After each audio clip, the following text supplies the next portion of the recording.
Revenge films. My name is Ashley. I live with my husband Kevin and his parents, Mr. and Mrs. Williams. The four of us live with my husband's family's home. It was an old house, but it was so large that we wouldn't have any trouble with space even if we had children. 2 years has passed since we got married, but I was starting to panic because we weren't blessed with any children. My husband was always there to cheer me up when I was anxious about it. But there was one person who did the opposite and who would harass me, and that was my mother-in-law who I'm lived with.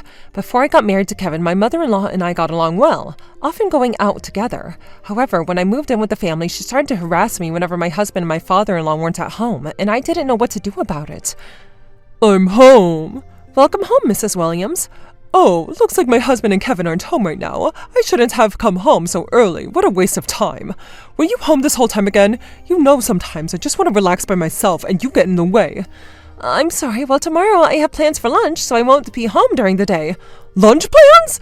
So you're just going to make Kevin work while you go off and enjoy some lunch? Whose money do you think you're living off of? Who's paying for that lunch? You take way too much advantage. I feel sorry for my Kevin." "But even if you say that, what am I supposed to do?" "You can't even have children, and yet you're still a full-time housewife. I wonder what goes on in that brain of yours." "It's because you're so lazy and all you do is take advantage. That's why you can't get pregnant. Come on, don't just stand there in silence. Why don't you get up and do some cleaning? Make yourself useful." It seems that my mother-in-law didn't like anything I did, or didn't do. And no matter what the situation was, she would always complain to me about it. In particular, she was also difficult about the fact that I couldn't get pregnant, and whenever we were left alone in the house, it was just a barrage of insults from her. "I only suggested that we live together so that I could live with my grandchildren. But when on earth are you ever going to be pregnant? At this rate, I just feel sorry for Kevin. You know he loves kids so much, and he can't wait to be a dad because of you." "I'm doing my best and we're trying, but we haven't had any luck." "That means you're not trying hard enough." I really wanted to have children myself, so to hear heartless words all the time only made me feel even more sad about it. Kevin was always busy with work and he wasn't home very much because of that, so he never saw this happen. But he was always being so thoughtful of me, so there are times I thought about the issue with him. However, my mother-in-law was always kind to my husband and his dad and put on a good face in front of them, so I wasn't able to bring it up to Kevin. Then one day, my mother-in-law went out for the day, and on her way home, she brought fresh seafood bowls for everybody in the family. "I got these at a famous restaurant right next to the train station. Go on, everybody." Let's see, how does it taste? Wow, this sashimi is so fresh. I can see why they're famous. It's delicious. You're right. Even the octopus is really soft. It's still delicious. I can't wait to try it. However, the moment I put the seafood bowl into my mouth, I felt something was off. What? Why? When I looked down at the table, it was clear that all of the other seafood bowls were fresh and cold. However, for some reason, mine was the only one that was warm. When I took a bite, I was shocked, and I couldn't help but raise my voice. It seemed that my mother-in-law had purposely warmed up my bowl, and only mine in the microwave to make it less fresh. My mother-in-law tried to come up with an excuse that she just made a mistake, but it was clear no matter what you think. There's no way that you can make a mistake of putting fresh seafood bowl into a microwave. Both my husband and his father were stunned. What kind of mistake is it to accidentally put a whole seafood bowl in the microwave and heat it up? Ashley, you can trade with mine. Kevin, you don't need to eat something that disgusting, so be quiet and eat your own seafood bowl. Ashley, sure you could be an adult and eat that, right? It's fine, Ashley. You should eat the properly delicious seafood bowl. Have mine. Here, Ashley. You can also trade with mine. Go ahead. Wow, why is everybody being so kind to Ashley, even though all I did was make a small mistake, and you're being so cold to me? Well, that's a given, isn't it? It looks to me like you did that on purpose just to bully her. But why did you do that? Obviously, I would never do such a thing to bully her. Why would you accuse your mother like that? Mrs. Williams started to throw a tantrum at the table, so I just said everything that was fine. I tried to force a smile onto my face as I ate the warm seafood bowl. But even though it was fresh, I wasn't able to enjoy any of it. Because Kevin was furious with his mother and yelled at her that day, whenever Kevin or his father were around, Mrs. Williams started to act even more nice to me around them.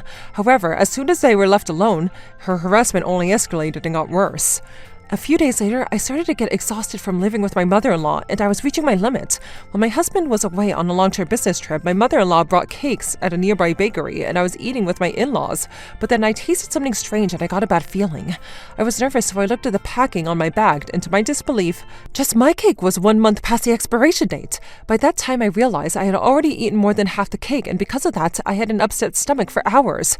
By that evening, I was repeatedly throwing up, and I stayed up all night going back and forth from the restroom. I had always had stomach problems as a child, so my stomach was weak to begin with. But the next day, it had gotten much worse, and I wasn't able to eat, drink, anything. I ended up going to the hospital, and because my body was severely dehydrated, they said that I needed to be hospitalized for a while. I wanted to contact my husband, but my stomach was in so much pain that I wasn't even able to lift up my cell phone and send a message. As soon as I felt better, I was going to call him and tell him about the issues I was having with his mom. At the same time, I didn't want to worry my husband while he was away on a business trip, so I kept to myself and spent a lonely week in the hospital. 1 week later, after going through a lot of pain, I was finally able to start feeling better. That was when my father-in-law and mother-in-law came to visit me, and she had a look on her face that she did nothing wrong and acted like she cared when she wanted to take care of me. When I heard those words come out of her mouth desperately, I tried to hold back my anger that I was boiled past this limit. However, those efforts were in vain because I completely lost it at my mother-in-law's following action. "Here, I bought you a treat. Drink this." And then she handed me a carton of expired milk. When I realized that after making me suffer this much, she was still planning on continuing bullying me like this, I finally reached my limit, and that was when my retaliation towards her began. "I'm not feeling that great, and I can't drink the milk, so Mr. Williams, please have it for me." Is that so? Well then, I won't hesitate. Thank you. When my father-in-law tried to drink the milk, his wife panicked and grabbed it out of his hand. "You can't drink this!" What do you mean?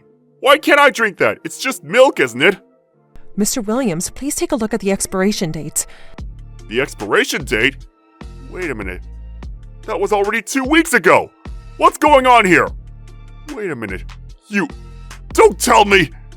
At that moment, I knew that this was an opportunity to tell my father-in-law everything that happened up until that moment. And I also explained the reason why I was hospitalized this time. It was her doing as well. My father-in-law was furious, and he began lecturing his wife on the spot. What the hell have you done? You were harassing your own daughter-in-law? Even though you were putting on a normal face in front of us, and yet behind our backs, you were doing such horrible things to Ashley? I can't believe this! "No, it's not what it looks like. I just made a little mistake. It's not like I did that on purpose. This is a misunderstanding." Do you think I'm so stupid that I'm going to believe those excuses every single time? My father-in-law's anger only continued, and he immediately picked up his phone and called Kevin, who was in the middle of a business meeting. He then explained the entire situation while my mother-in-law stood next to him, completely pale and shaking from head to toe. When Kevin heard about the situation over the phone, he immediately left the business trip and came running to the hospital to see me. Ashley, are you okay? "Yeah, I'm feeling much better now." I heard everything from my dad. I'm so sorry I never realized it until now. As soon as you leave the hospital, let's move out. "But are you sure you're okay with that?" Of course I am. Ashley, your health and well-being is the most important thing to me. The next day, my husband took the day off work, and he started preparing for us to move out. By that time, I was discharged from the hospital. He had already packed up everything, and he also arranged with a friend in his real estate to introduce us to an apartment that we could move into immediately. Everything moved quickly from there, and we were able to move out. On the moving day, "Please think this over again. I promise I won't bully Ashley anymore. It was just my dream to live in this house with my grandchild. Please, to leave." Do you seriously think that we would let you see your grandchild after everything that you did to Ashley? "But please." Let's go. Yeah. As we walked out of the door, Kevin's final words to his mother was that he was cutting off all ties with her, and we moved out. After we left his family home, we started our new lives in a beautiful apartment. After that, Kevin's parents were left living by themselves in a large empty house, but everything that happened to them, Mr. Williams had lost trust in his wife and their relationship took a turn for the worse. In the end, Mr. Williams served his wife with divorce papers, and even though she cried and begged him to not leave, he left her in the house. Mr. Williams then moved into a rental apartment near our place and started living alone, and he seems to be enjoying his life in peace. As for my mother-in-law, she tried to contact Kevin multiple times to apologize and called and messaged over and over again, but he ignored her. She was just living alone in that old house. Right after we moved out, I was able to get pregnant with our first child. I finally gave birth to the baby of my dreams, and we became a happy family of 3. On the weekends, my father-in-law would often come over to see his granddaughter, and she was spoiled by love by the 3 of us. However, Kevin wasn't able to forgive his mom for a while, and says that he doesn't plan on letting her see her granddaughter until his anger subsided. Now that I was no longer being harassed by that mother-in-law, I was able to live life with my family in peace. I was able to enjoy my life as a new mother, and from now on, I want to continue to treasure my husband and my father who protected me from that monster. How was today's video? If you enjoyed it, please subscribe, like, and leave a comment. Stay tuned for more.